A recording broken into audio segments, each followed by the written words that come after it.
Você acompanha a partir de agora TV Saber. Apresentação Gil de Oliveira.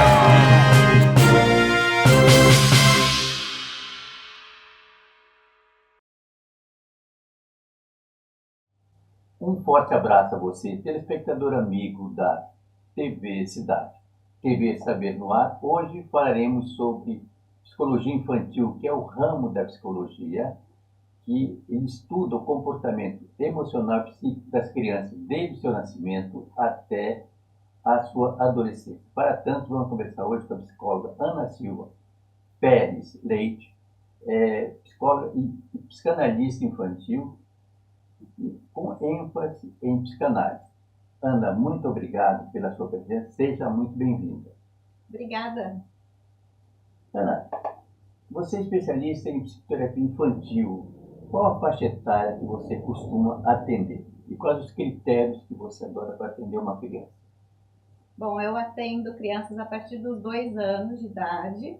Também atendo adolescentes e adultos, né? E os critérios são, primeiramente, conversar com os pais dessa criança, né? Entender qual a demanda, qual é a problemática, por que eles estão preocupados e buscando um atendimento psicológico nesse primeiro momento para a criança. Depois desse atendimento com os pais, eu realizo aí sim os atendimentos individuais com a criança. Ana, de uma forma geral, os problemas das crianças são variados? Sim, os problemas podem vir desde ansiedade, desde problemas de desenvolvimento, dificuldades na escola, comportamento com os pais, pode vir de, né, tanto vindo também às vezes da escola, podem vir, né, algumas queixas que a própria escola alerta os pais, né, então a gente pode trabalhar várias questões. Ana, na realidade, você falou em escolas, a gente sempre fica sabendo sobre comportamentos, de uma forma geral, de escolas, dependendo do bairro, por exemplo. Existem escolas mais violentas e menos violentas. Isso influi no comportamento da criança? Olha, para te responder isso aí, Gil, a gente tem que pensar o seguinte.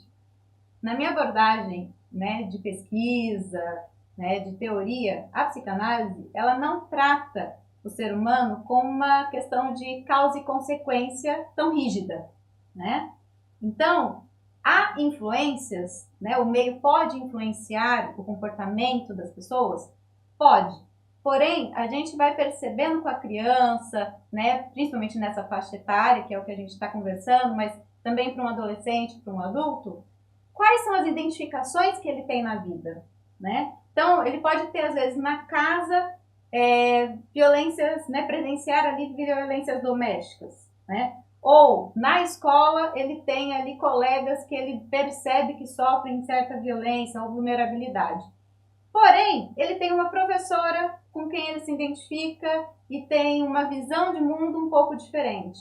Ou dentro de casa ele tem um tio, ele tem o pai ou a mãe que apresentam para ele o mundo de uma forma diferente, né? E conversam com ele sobre aquela violência, sobre aquela questão de vulnerabilidade, né? Tem com ele uma escuta sobre esse sofrimento, sobre qualquer angústia que ele está vivenciando. Então, isso é o mais importante para a gente poder pensar em influência. Então, ele pode estar vivendo numa situação de conflito, mas se tem alguém, se tem um outro que dá suporte, né, que tenta entender e que tenta também fazê-lo observar a vida de uma outra forma, buscar recursos, ele pode se desenvolver bem, mesmo estando num ambiente que é violento. A questão do bullying na escola é um caso seríssimo, muito sério. Como que você já atendeu ou está atendendo alguma criança que tenha passado por essa situação? O bullying, ele vem também de uma forma de agressividade e de uma certa manifestação de insegurança daquele que faz, né, que comete o ato do bullying. Então, é uma criança que normalmente também está se sentindo desamparada, também está passando por algum conflito, pode ser dentro de casa, pode ser pela região que ele mora, que é uma região de vulnerabilidade. Então, assim, pensar o bullying é pensar que é um momento de sociedade que tem que ser olhado, não só individualmente, não só a criança que está sofrendo bullying, mas por que naquele lugar está ocorrendo esse tipo de situação. E aí, a criança que está sofrendo, no caso o bullying, vai ser trabalhado, né, o amparo pelo o que ela está sofrendo, né? Quais as características que estão sendo ali mais violentas com ela, por que ele está sendo agredido. Então isso daí vai ser visto tanto com a escola, como com os pais, como com a criança. O trabalho, ele tem que ser em conjunto, né? Tem que ser feito com a comunidade também. Esse seu trabalho, falando em trabalho em conjunto, o seu trabalho pode ser feito de uma forma multidisciplinar. Por exemplo, você pede a orientação, indica outros tratamentos, você busca esse caminho? Sempre, né? Eu acho que a saúde mental, ela tem que estar atrelada a outros profissionais, né? Nós temos, né, sempre a psiquiatria envolvida, né? A educação, que seriam as escolas, né? A parte jurídica, tem que ter ali os outros profissionais, porque só o psicólogo, ele não vai dar conta de todos os problemas, né, que estão acerca ali de uma família ou da comunidade. Eu faço o meu trabalho, que é possível, né, ali junto com a família, mas eu tenho que conversar também com a escola, eu tenho que saber quais são os recursos que essa escola também proporciona para essa família, para aquele aluno, né, caso haja ali, né, um possível transtorno, né, que tem que ser investigado melhor, passa para o neuropsicólogo, passa-se pelo neurologista, pelo psiquiatra. Então, o trabalho, ele tem que estar sempre em conjunto, né? É impossível a gente fazer um trabalho sozinho. No caso sério, que todos nós sabemos, por exemplo, dentro de uma casa, o casal que discute muito, que vive um casamento assim, tóxico, vamos dizer, você percebe, a criança, ela relata isso para você ou não? A criança, ela vai manifestar em sessão, né, muito do que ela passa no dia a dia, não necessariamente verbalizando, né, um problema ou uma situação específica, mas ela vai brincar no lúdico, num desenho ou na forma de criatividade dela, ela vai manifestar ali algum sofrimento, alguma angústia.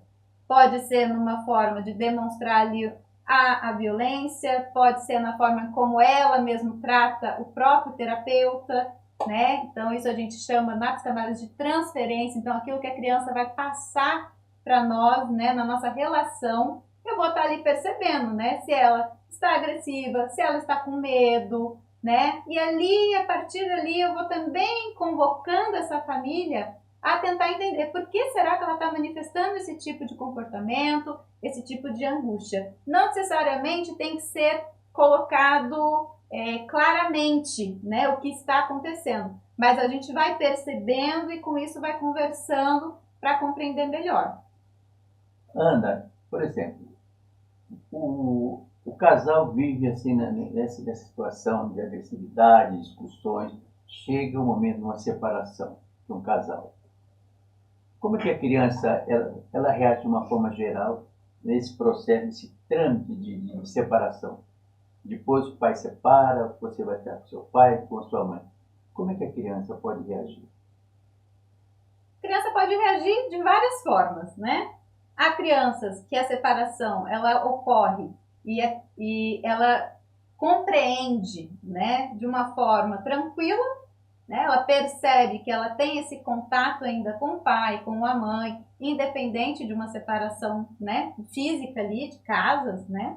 E outras vão sofrer exatamente por se sentirem ali, provavelmente, ou abandonadas, né? Culpabilizadas pelo divórcio dos pais. Então, cada criança vai reagir de uma maneira, né? Quando a gente percebe, ou os pais, né, estão percebendo, que a criança tem uma mudança no comportamento, né, começa a ter alguma manifestação, né, emocional que eles ainda não tinham percebido e percebem que isso veio após o divórcio, é o momento de se colocar, quem sabe, na terapia, para exatamente avaliar se essa criança está passando realmente por um sofrimento de perda, de abandono, de insegurança, né, por não ter mais esses pais ali que ele possuía como uma fonte, né, de segurança, pode ser que para ele aquilo tenha se desmoronado, né? Enquanto para outros, tá tudo certo, eu prefiro meus pais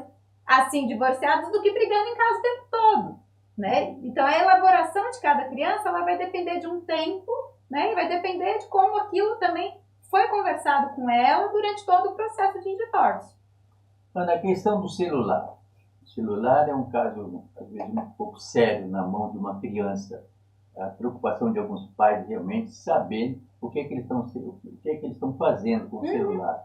Você já teve algum caso desse tipo, de uma criança que os pais falaram, olha, meu filho ou minha filha está com um caso sério em casa, a gente tem discutido questão do celular? Hoje em dia, qualquer meio, né, de telas, né, seja o celular, o tablet ou mesmo a televisão, é um caso que está chegando para todos os psicólogos, né? Eu acredito. Eu acho que não só a criança, mas o adolescente, o adulto, todos nós estamos hoje envolvidos num mundo tecnológico.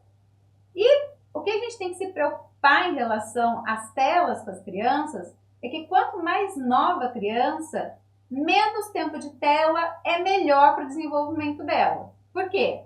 As telas, elas têm uma função de estimulação. Então é muita cor, muito som, é muito estímulo. E a criança, ela nem sempre está preparada para receber todos esses estímulos, né? E vamos dizer assim, se adaptar a esses estímulos, como às vezes um adulto tem mais facilidade de, eu estou vendo aqui, consigo parar e voltar para o meu trabalho, né? A criança, ela não tem o cérebro totalmente ainda desenvolvido. Então, essa estimulação pode gerar nela insônia, ansiedade, agressividade, porque dentro desse mundo tecnológico não há limite, né? É um jogo que não acaba, é um desenho que já passa para outro, né? Então, assim, não tem tempo de espera, não tem um tempo de tédio. A criança está sendo estimulada o tempo todo. Então, o que a gente percebe nos consultórios hoje são crianças que essa falta do limite em si que prejudica esse desenvolvimento. Não é necessariamente usar o celular, mas é a função que esse celular ou o tablet, né, ou qualquer tela, esteja ali a função dela dentro até mesmo da família, né? Então a criança, que horas que ela brinca, que horas que ela tem um momento de tédio, de não tem nada para fazer, né? Que horas que essa criança pode estimular a criatividade?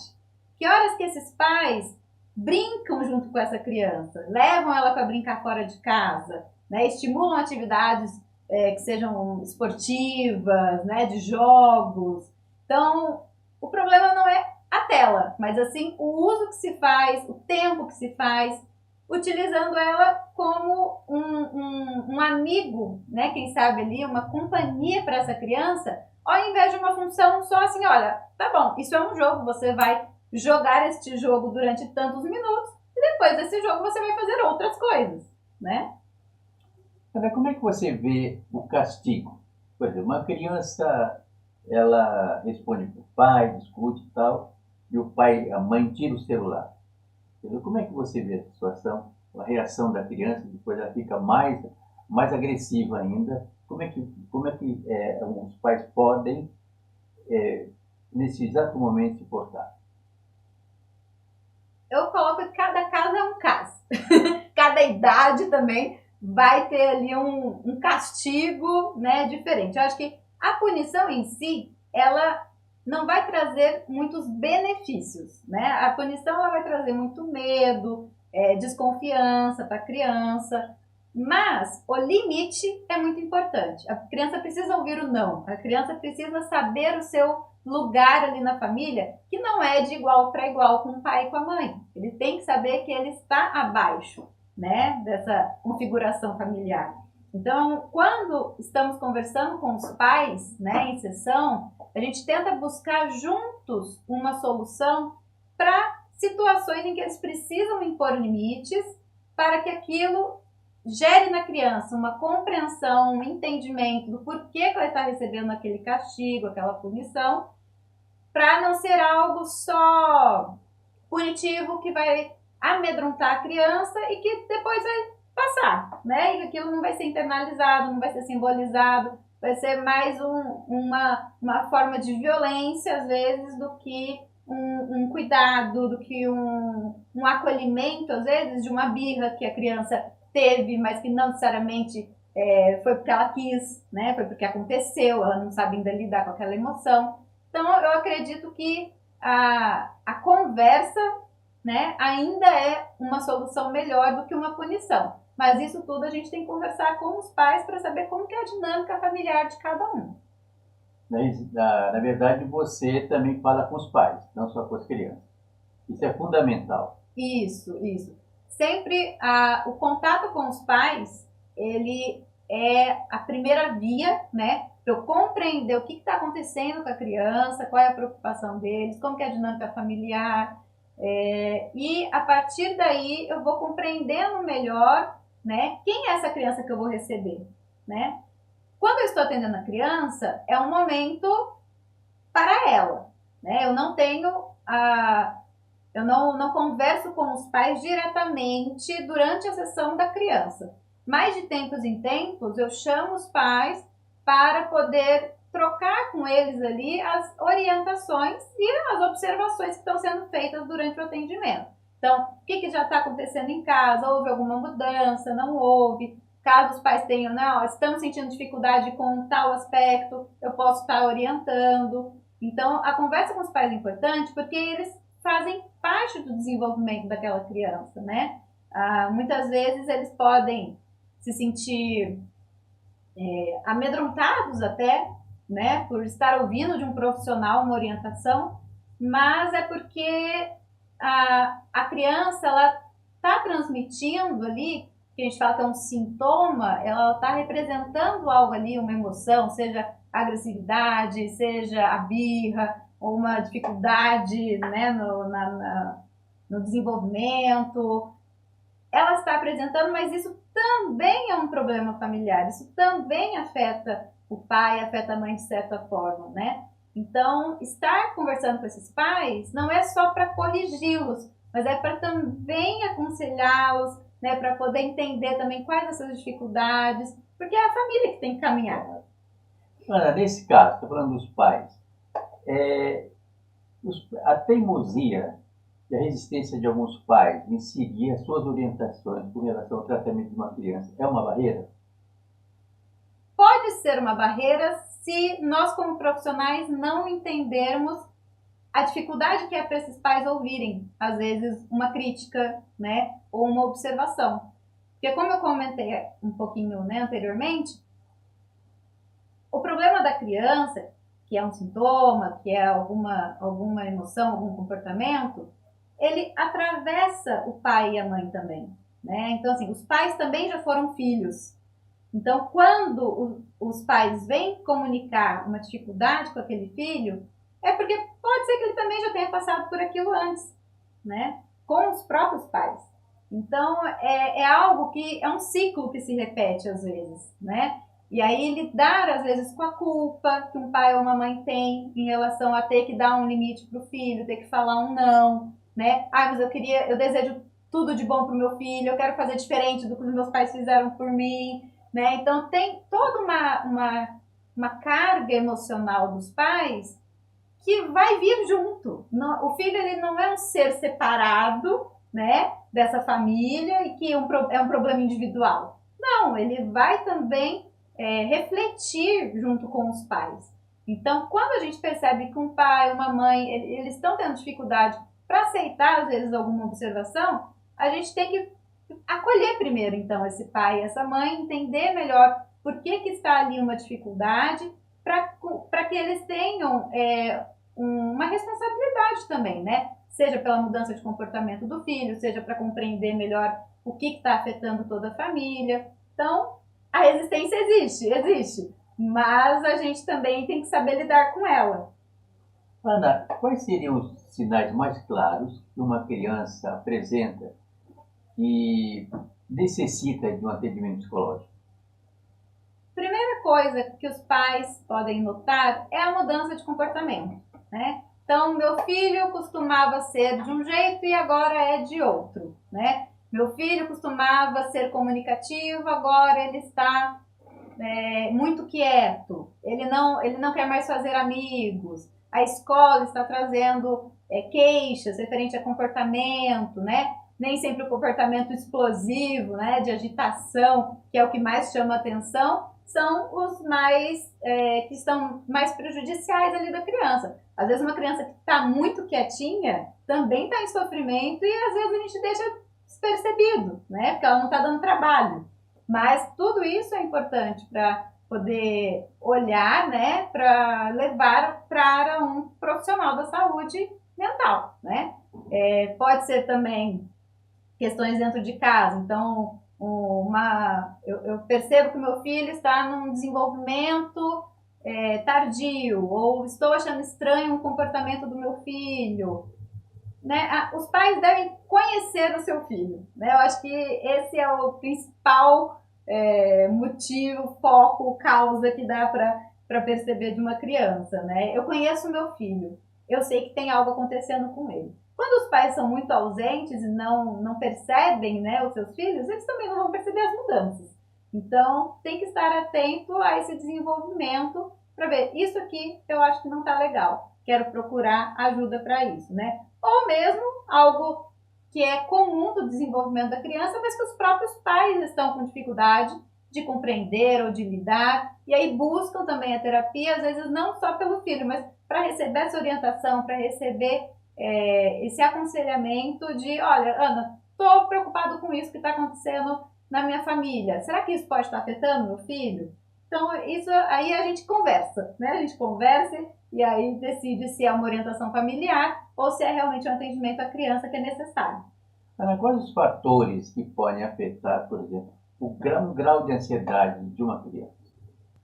Luto, né? Então, assim, vamos pensar mudanças repentinas, né, na vida da criança, no geral. Então, luto, né, separação dos pais, mudança de escola, mudança de cidade. Então, às vezes uma briga na escola, né, uma nota baixa, primeira nota baixa na escola. Acho que situações que saem, né, do cotidiano daquela criança podem gerar ali uma ansiedade. A ansiedade nem sempre é patológica, é algo natural, nós vamos sentir mesmo durante a vida, mas quando, né, novamente falando, quando os pais percebem que houve uma mudança significativa no comportamento dos filhos, porque algo aconteceu, é um motivo de alerta, é um motivo de pera. Acho que essa ansiedade não é mais uma ansiedade normal, ele tá apresentando outros comportamentos, outros sintomas, que não é só uma ansiedade, né? Pode estar vindo aí junto com uma fobia, que é um medo, pode estar vindo junto a agressividade, a agitação muito grande, a forma, né, mais de ficar quieto, né? A criança que fica muito calada, se fecha para o mundo. Então, também isso tudo também está dentro aí de uma possível ansiedade. Você falou agora há pouco sobre os pais que periodicamente você os chama para uma conversa, dependendo do comportamento dos filhos. Por exemplo, de criança para criança varia o bom retorno, o retorno, a melhora de uma criança. Você, por exemplo, seria o dever de casa. Às vezes você percebe que os pais não estão cumprindo esse dever, as orientações dadas. Então, como eu passei para você antes, Gil, a gente tem que entender como é que esses pais estão recebendo essas orientações. Se eles estiverem recebendo essa orientação, né, e estiverem bem com isso, eles vão seguir com as orientações em casa. Se não seguirem, é porque tem algo que está bloqueando, é porque tem uma questão ali emocional que está atravessando aquela família, ou às vezes só a mãe, só o pai, e aí a gente tem que estar conversando para entender melhor. Por que que aquilo não está conseguindo ser desenvolvido em casa? Né? Então, é necessário eles estarem abertos a essa conversa com o psicólogo dos filhos. Né? Eu acho que isso que é importante. Não necessariamente eles vão cumprir tarefas, mas se eles estão ali dispostos a sentar, conversar, refletir, né, sobre aquilo que o psicólogo está orientando ou alertando sobre o desenvolvimento da criança. Ana, de uma forma geral na medicina, independente da especialidade médica, eles têm o seu congresso anual. Uhum. Com relação à psicologia, esse congresso também existe? Sim, existem congressos de psicologia nas suas variáveis orientações, né? Então, de teorias, né? Ou psicologia do esporte, psicologia jurídica, psicologia clínica, vão haver aí congressos específicos. E pela minha abordagem, que é a psicanálise, também existem daí os congressos voltados à psicanálise infantil, à psicanálise, né, voltada a adolescentes, adultos, também vão existir aí esses congressos. Ana, para finalizar, gostaria que você deixasse uma mensagem para quem nos assiste. Bom, falando em psicoterapia infantil, eu acredito que a família tem que estar presente durante todo o processo, né? A criança, ela vai apresentar um sintoma que vem a partir dessa relação com essa dinâmica familiar. Então, o que eu oriento aos pais é: observem seus filhos, estejam junto dos seus filhos, né? Procurem saber como foi o dia, se eles estão nervosos, se eles estão felizes, o que causou nessas crianças, às vezes, uma angústia, um sofrimento, porque é só assim que você vai conseguir observar as mudanças, né, que também são naturais do desenvolvimento da criança, e poder estar presente ali numa forma de ser uma fonte de segurança, né, para essa criança, para que ela não se sinta abandonada, que ela não se sinta sozinha nesse processo que é o crescer, que é o amadurecer. Muito bom. Ana, muito obrigado pela sua presença. Esperamos que futuramente você retorne. Muito obrigada, eu que agradeço o convite. Vocês ouviram Ana Silvia Pérez Leite, psicóloga, psicanalista, especialista em psicoterapia infantil. TV Saber chega ao seu final. Agradecemos o carinho da sua atenção, da sua sintonia. Estaremos de volta na próxima semana.